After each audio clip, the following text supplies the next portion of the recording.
Good morning, congregation, and members of St. Francis and friends who will be joining us from all over the world. We are going to be doing a series of interviews, and my first guest today is Terry Brauer. Terry's been here forever. She's part of the furniture, and she wanted to talk a little bit today about doing church, or the new normal of church. I think we all understand the term the new normal, that's sanitizing, wearing masks, social distancing, but there's a new concept in the way we do church in the new normal of how we meet, meeting via virtual conversation like we're doing now, and also the way we've had to adapt in the last while. So welcome, Terry. Thank you, John Rees. I'm so glad to have you with me today. Tell us a little bit about how long you've been at St. Francis. I think that's actually quite astonishing. It is quite astonishing, and it's almost embarrassing to have to admit. I came when I was 2 years old, and I'm 65, and so now you know how long I've been here. So I've often said to priests as they've come and gone, don't worry, I will be here when you're gone, and we've had a good laugh. So I think I've probably seen and been under the care of at least 8 or 9 priests at St. Francis. Oh wow, all right. So you've actually seen St. Francis adapt and change throughout the years. Tell us about something in the past that we don't do now, for instance. Okay, so when I was a young girl, I was drawn to sing in the choir. And I suppose like all young people, you're drawn there for the social.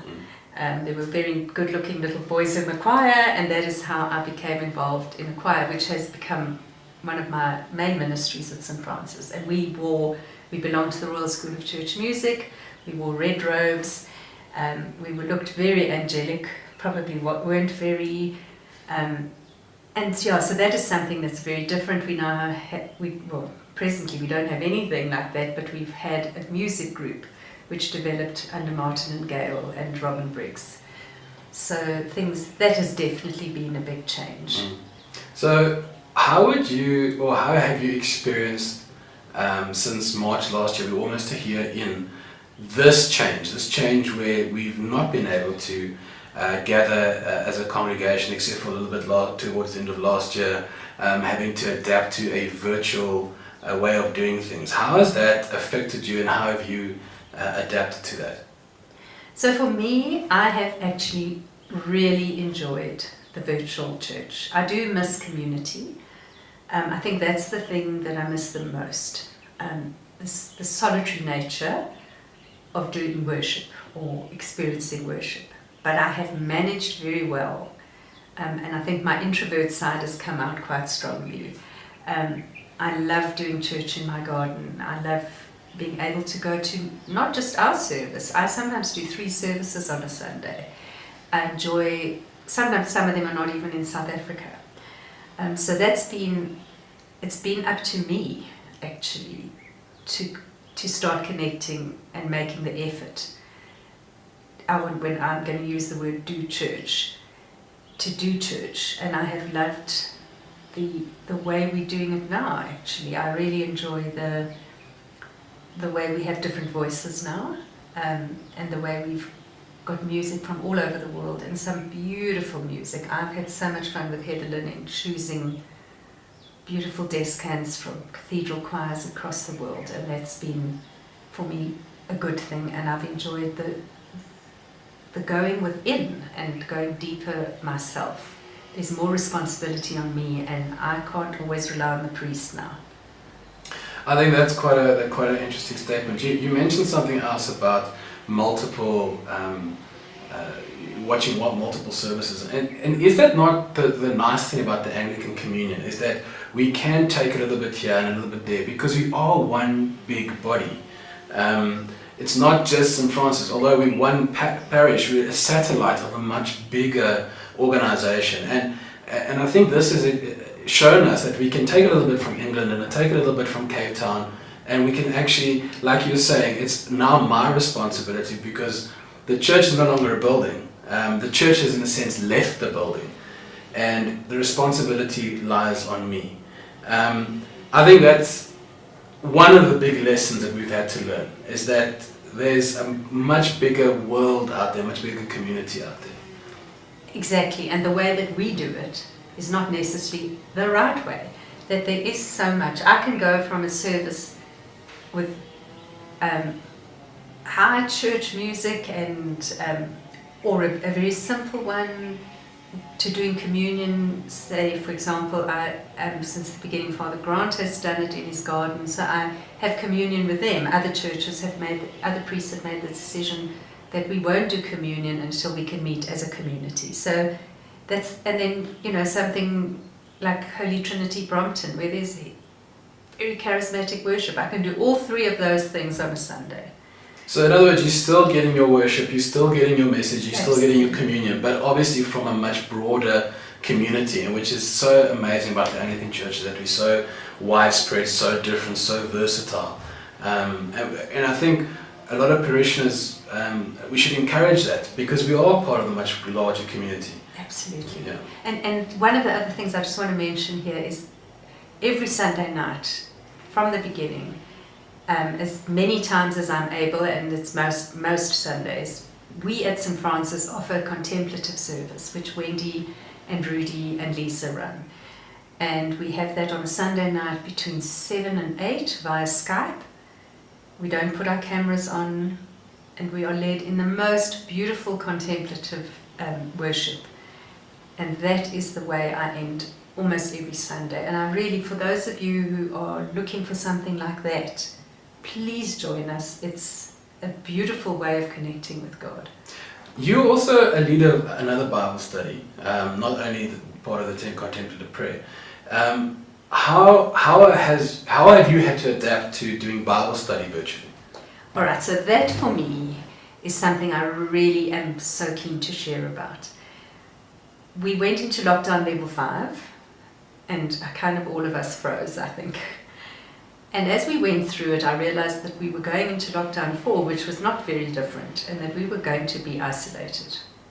And I decided that we could not let the Bible study go, that people were desperately in need of emotional and spiritual support and just connection. And so I bravely decided at my age to learn how to use technology in a different way. And I discovered the wonderful world of Zoom. Now, if I can learn to do Zoom, so can you. I have been so thrilled that I've been able to grow this Bible study. Not everybody has got on board with it. Some more people now, as they've realized things are carrying on like this.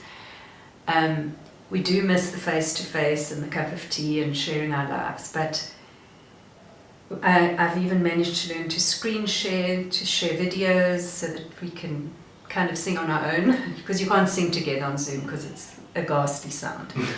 But so we meet every week, and what I found so exciting, John Reese, is that our Bible study, which has been going for almost 25 years now, has changed. And we have got a global Bible study. I've got people in Holland, Abu Dhabi, Surrey, all joining Australia, all different time zones, all joining us. Oh, wow. And a lot of those are people who've either been in our group before or people who are very isolated. We have 2 ladies, one on a game farm and the other on Zambia, who sees absolutely nobody. She's a friend of a friend, and they've invited her. So we literally have got people who couldn't come because they now work, are able from their work environment to join us for that hour. That's and awesome. Have come back. So their lunch break is where you guys yes, are doing. Exactly. Oh wow, okay. And so and if you want to do it as part of, I want to encourage those of you at St. Francis to maybe form a small group and just start simply. There's so much material out there. There are resources on the internet, so you don't even have to go to the shops. I'm happy to share them, to email them. You just download them and you use the questions. You can go as simply as not even having teaching, but having a prayer time, maybe taking a passage and talking about it. Do it for half an hour. Maybe even discussing the sermon from the Sunday. Excellent idea. Yeah. Excellent idea. Because we've all seen it. So I think, thank you so much, dear. I think this is just really shown that, although we might be separated because we can't come, we are not. We can gather. I was saying to the youth the other day, because the youth are also receiving videos, imagine this happened 10 years ago, and it wasn't COVID-19, but COVID-09. And it happened in 2010. First of all, we wouldn't have had the Soccer World Cup in this country. And I don't think we were at the technological level to do the things in terms of ministry and church the way we're doing it now. Just one of the things I shared with the youth is that this is a technical thing, but it was extremely expensive to have Wi-Fi back then. How would we have done school? How would we have done virtual services that we are doing today? And even our social media platforms weren't at the level for us to share and engage. Zoom didn't exist back then. So I think we have an incredible amount of tools available to us right now. I think it may be scary for some, particularly the older generation, but yet we need to adapt, and we need to adapt to a new way of doing church. And for a little while now, until the vaccines come out, until we can actually gather again, this is how we're going to do it. And like you say, we're exploring different avenues. The fact that you can have members who never could have been part of the Bible study because it was somewhere meeting in a room on a Wednesday is now becoming this virtual where everyone from all over the place can join in. So, I don't know, is there anything else you would like to mention or say? Well, just that we've continued also with our intercessory prayer group. I belong to another group. A Tuesday evening we choose a book, a spiritual book, very challenging ones usually, and we even have Mary Carroll joining us from America for that. So we've been going for about 5 years, and that group, it's another way of exploring things together. Intercessory prayer at the moment is so important. It always is, but this prayer group is very busy at the moment with all the sick people and the needs. So if you have a need, please contact me or Monique, and we will pray for you. Well, every day we do that, but once a week we'll pray as a group. And you could join us for that from your homes. I think one thing I need to make very clear is that our WhatsApp way of communicating with the parish is not a group. It's actually a broadcast which allows you as the parishioner to respond. So you can actually send us a message without interfering with anyone, or prayer requests can actually be sent to St. Francis, and that will be passed on to the intercessors or the priest, and you can decide. So if you would, as you've heard about the different Bible studies or fellowship groups, there's the men's breakfast that they met last Saturday on Zoom, or this previous Saturday on Zoom. There's a family fellowship group that I run. There's obviously the youth ministry that's still active. So there are these different groups around, and I think there's many, many more. And if you send us a message to say, I would like to be part of a group, and I would like to be part of a group like this, we can probably steer you in the right direction and pass that message on to the leader of the group, and then they can get into contact with you. Yeah, I think that's wonderful, and what John Rees says, if you send that message on that group, nobody else will see it. Yes. It will be private, and when we pray in the prayer group, it is confidential. Yeah. So be assured that is held very much to our hearts.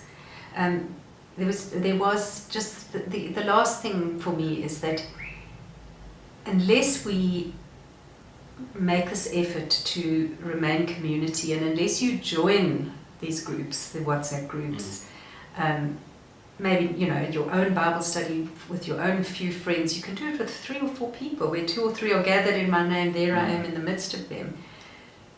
I think the danger is that we will become so isolated, and we don't ever want that to happen, because church is community. It might not be in the building, but as John Rees says, we have to adapt. If we don't adapt, we are going to fall down that little rabbit hole and get lost. Yeah. All right, thank you so much for joining us for this little video, this interview. There are going to be a few more coming just before Lent. There is something happening for the Lent course, so I hope to see you in this virtual space very soon. We're hoping to do at least a video or 2 a week, and so stay tuned for that. So when you see that pop up on the WhatsApp broadcast, or on your Facebook page, or Instagram, or whichever social media platform you are connected to us, please have a look and see what we are doing, because we are active. Even though the church building might be closed due to regulations, we are still very, very active behind the scenes and on a virtual platform. Thank you so much for doing it. Thank you for joining us today. Thank you for sharing your testimony with us, Terry. And I hope that you have an amazing week, and thank you for all the things that you are doing, particularly with the multiple aspects.